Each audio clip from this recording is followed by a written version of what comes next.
I thank His Excellency Minister Amrani for his statement.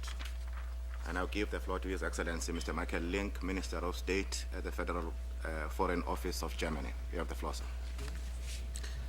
Thank you, Mr. President.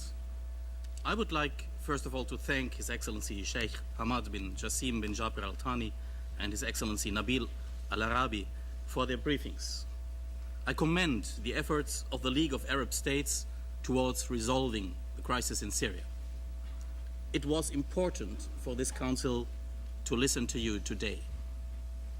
The Arab Spring has demonstrated that the people in the region want to shape their future peacefully through negotiations and discussions, not at gunpoint and not in an atmosphere of fear and violence. More than 10 months have passed since events in Daraa and Damascus sparked peaceful protests in Syria against the Assad regime. The regime reacted with a brutal crackdown on its own people that has left thousands dead, and still it is ongoing. Mr. President, this violence must stop immediately. The Syrian people have been calling for freedom of expression, association and peaceful assembly, and the ability to freely choose their leaders. President Assad has been responding by sending his tanks.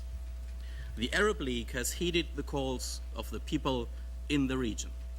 3 months ago, it elaborated a work plan to resolve the crisis, which the Syrian government signed up to, but, however, the Assad regime did not substantially comply with the agreement.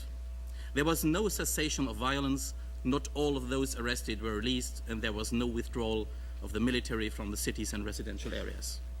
Mr. President, on the contrary, there has been a notable increase in violence from the regime over the past few days. This has forced the observer mission to suspend its activities.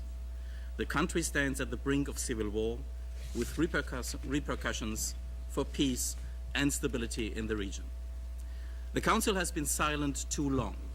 It has to step up to its responsibilities. We must not forget that the majority of the demonstrations in Syria have been overwhelmingly peaceful, whereas the reaction of the authorities has been excessive.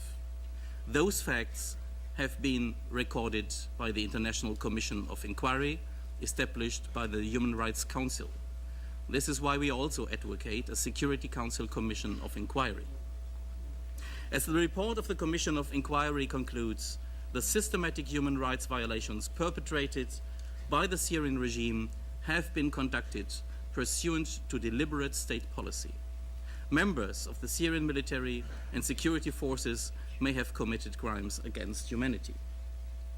Mr. President, the Arab League on January 22nd set out a political framework for the way forward, which includes the formation of a transitional government. The Arab League has turned to this Council asking for support.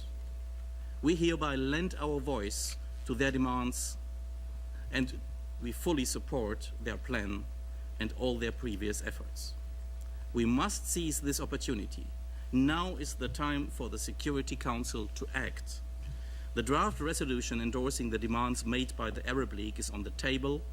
The text is a product of fruitful cooperation between members of this Council and Arab countries and was introduced to this Council by Morocco.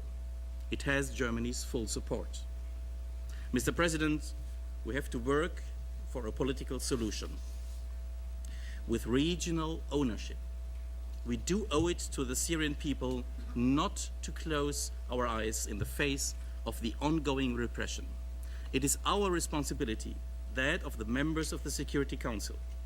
Countries all over the world have expressed their support, especially those in the region. Let us act, and especially let us act without further delay. Thank you.